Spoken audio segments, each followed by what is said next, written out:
like, komen, dan subscribe. Tetap semangat yang masih ada di luar negeri. Usahakan jangan belanja-belanja sesuatu gitu ya. Pegang uangnya ditabung.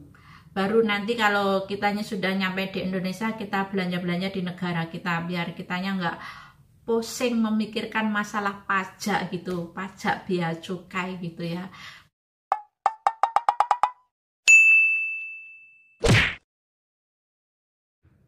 Halo, assalamualaikum warahmatullahi wabarakatuh. Jumpa kembali bersama saya. Nah, di video kali ini sedikit berbagi sharing ya tentang pengiriman barang dari Taiwan ke Indonesia. Dan kemarin itu ada salah satu berita BMI yang ada di Taiwan itu dia habis kontrak resign gitu ya, pulang ke Indonesia. Lalu dia itu mengemasi barang-barang punyaannya dia, baju atau sepatu atau tas atau apa gitu ya, pokoknya barang bekas kita pakai sehari-hari yang masih bagus itu dibeliin kardus lalu dikargoin ke Indonesia. Setelah dia itu menunggu sampai kurang lebih 1 bulan 2 bulan belum nyampe ke tempat tujuan, lalu ada salah satu petugas ekspedisi pengiriman barang itu telepon ke dia bahwa dia itu dikenai pajak sebesar 7.000 NT guys. Wow, sangat banyak sekali ya dendanya itu. Jadi kitanya itu pikir-pikir ya, setelah kitanya bekerja di Taiwan yang masih ada di Taiwan, belum habis kontrak kerja, belum resign, itu mau ngirim sesuatu juga berpikir-pikir karena sekarang itu sudah diterapkan tentang perpajakan barang pengiriman dari luar negeri. Nah, yang itu guys, yang di sini itu yang masuk perpajakan atau bea cukai itu yaitu dari, kalau buku itu 0 ya, nggak ada pajaknya ya.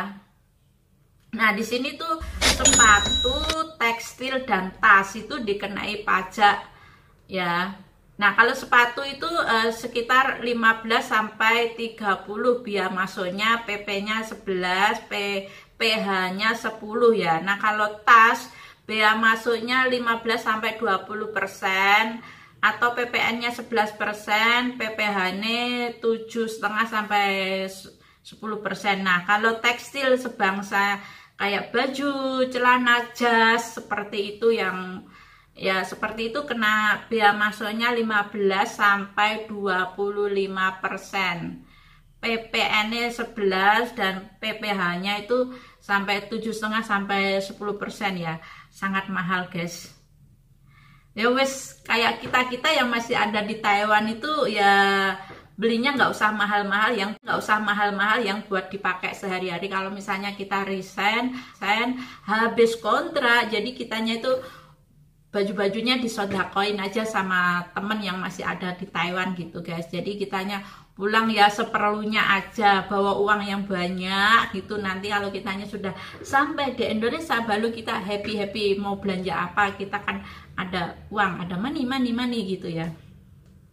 Dan di sini ada diberitakan ya, ketatnya sekarang kirim paket ke rumah dari Taiwan ya. TKW ini harus bayar pajak sebesar 7.000 NT. Padahal baju bekas enggak bayar, enggak sampai. Jadi dia itu kirim baju bekas, kalau dianya nggak mau membayar pajak sebesar 7.000 NT, jadi pengiriman kargonya itu nggak sampai alamat rumah kita yang ada di Indonesia itu. Ngeri-ngeri sedap ya. Nah, yang ngeri-ngeri sedap pokoknya. Dan beritanya seperti ini ya teman-teman.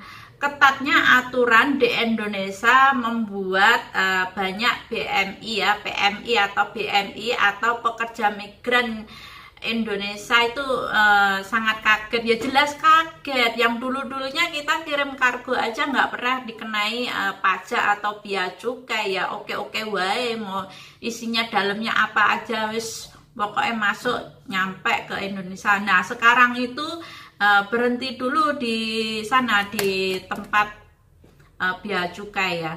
Nah, karena biasanya merasa bebas dengan segala barang paket dan juga bawaan bawaan ya. Kini sedikit demi sedikit kena pajak jika memang masuk dalam skema barang yang kena pajak seperti yang dialami oleh Mbak TKW Taiwan ini. Nah, sebut namanya Mbak Eni ya, beberapa bulan yang lalu kirim paketan ke Indonesia, paketan lama sekali, tidak seperti biasanya sampai di rumah ya.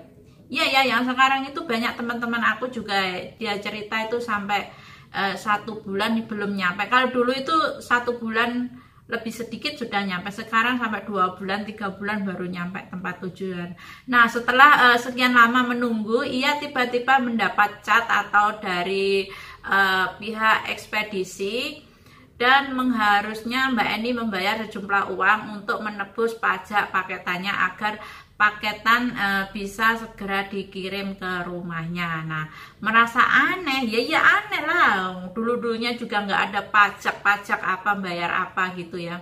Langsung saja nyampe depan rumah gitu ya. Nah, merasa aneh dan takut ada penipuan. Ya, terus ia lantas bertanya, benarkah aturan ini? Masa suruh bayar pakai uang NT, uang Taiwan ya, dolar Taiwan, sedangkan paketannya di Indonesia, tanyanya ya.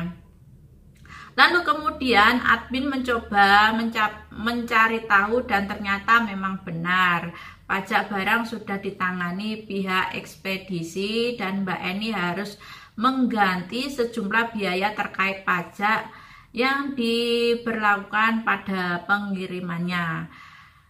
Saat ditanya ia kirim apa, ia menjawab padahal nggak ada barang apapun, cuma baju bekas karena mau pulang ke Indonesia. Dia dimintain 7.000 NT guys. Nah, di sini tuh miminnya itu sudah mencari tahu tentang pengiriman barang dari luar negeri ke Indonesia itu memang dikenakan pajak ya.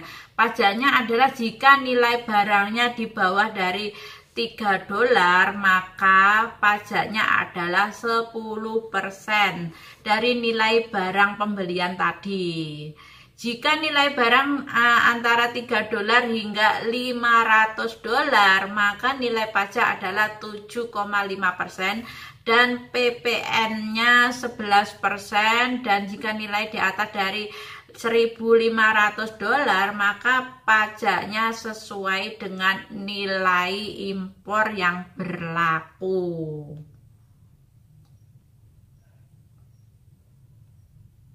Dan nah, di sini beritanya ada juga nih guys, untuk sepatu tadi udah aku bilangkan di awal tadi ya, ada 15 sampai 30%.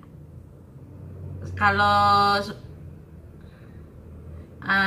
sedangkan tas dikenakan 15 sampai 20%, kalau baju tekstilnya 15 sampai 25%. Nah, sebenarnya ada cara, katanya ini ya diberitakan sebenarnya ada cara biar terhindar dari perpajakan tersebut, yaitu dengan memasukkan barang-barang tersebut ke barang pindahan. Dengan begitu akan lebih ringan pajak yang ditangguhkan. Semua barang yang kawan migran digunakan seperti alat-alat dapur, pakaian bekas, bekas kerja, dan alat lain-lain digunakan untuk keperluan sehari-hari pada saat tinggal di luar negeri, kemudian setelah selesai tinggal di luar negeri alias pulang ke negeri asal ke Indonesia, adalah termasuk barang pindahan ya. Yang barang-barang bekas kita pakai itu kalau dikirim ke Indonesia itu termasuk barang pindahan gitu guys. Nah, barang pindahan milik kawan migran tidak perlu membayar pajak asalkan barang tersebut satu ya bisa bersama-sama dengan kawan migran, atau 2 paling lama 3 bulan sesudah atau sebelum kedatangan ke Indonesia. Jadi 3 bulan sebelum habis kontrak kerja, atau kitanya sudah 3 bulan ada di Indonesia gitu ya. Dan yang ketiga, tunjukkan bukti tanggal tiket kembali di Indonesia. Yang keempat, pengiriman barang disarankan agar dilakukan sekali, tidak dikirim terpisah untuk memperlancar identifikasi pemeriksaan. Nah, seperti itu guys caranya. Sangat ribet ya. Ya wis, nanti kalau aku pulang ke Indonesia wis aku nggak mau beli-beli kayak tahun-tahun kemarin aku cuti itu ya, sebelum COVID-19 itu kan aku beli apa ya, snack-snack yang dari Taiwan gitu, sekiranya ya oleh-oleh gitulah ya, yang kayaknya itu orang kampung belum pernah mencicipi kue itu ya, snack gitu. Jadi akunya belanja-belanja di pabrik coklat gitu ya banyak itu. Sekarang aku nggak mau. Pokoknya nanti aku kalau pulang nggak mau beli oleh-oleh apapun dari Taiwan, nggak mau bawa banyak-banyak apa yang di koper itu ya. Pokoknya cukup baju secukupnya gitu ya, bawa uang yang banyak aja ya guys ya. Nah, nanti kitanya nyampe di Indonesia baru kitanya belanja-belanja gitu ya, mau beli apa kayak gitu. Apalagi sekarang aja kita di airport aja ya, bawa HP itu ya harus terdaftar emailnya gitu. Kalau HP-nya bagus yang Apple Croak gitu ya, itu aja dikenai pajak bea cukai sesuai pembelian barang elektroniknya gitu guys. Ada juga yang kena sampai 4 juta gitu ya. Yang HP-HP biasa aja ada juga itu di airport tuh dikenai pajak, ada yang 700, 500, 600 gitu. Mungkin itu kalau dianya mungkin menggunakan jasa apa ya, kayak di airport itu kan banyak calo-calo gitu ya yang kena pembayaran gitu. Mungkin kalau sudah di pihak itu ya sesuai pembeliannya itu berapa harganya gitu. Kayaknya yang waktu kemarin tuh di atas dari 7 juta itu udah dikenakan pajak gitu ya guys. Ya udah, kami akhiri video aku hari ini. Jangan lupa dunganya like, komen, dan subscribe. Tetap semangat yang masih ada di luar negeri. Usahakan jangan belanja-belanja sesuatu gitu ya. Pegang uangnya ditabung. Baru nanti kalau kitanya sudah nyampe di Indonesia, kita belanja-belanja di negara kita. Biar kitanya nggak pusing memikirkan masalah pajak gitu. Pajak bea cukai gitu ya. Perhiasan apa yang kitanya punya dibeli di luar negeri lalu kita pulang ke Indonesia, kalau melebihi batas maksimal pembelanjaan ya pasti dikenakan biaya pajak gitu. Ya wes, ngono wae ya sharing aku. Tetap semangat, nggak usah beli barang-barang yang banyak, kumpulin uang kalian, pulang nggak usah bawa barang-barang yang banyak ya. Bye bye.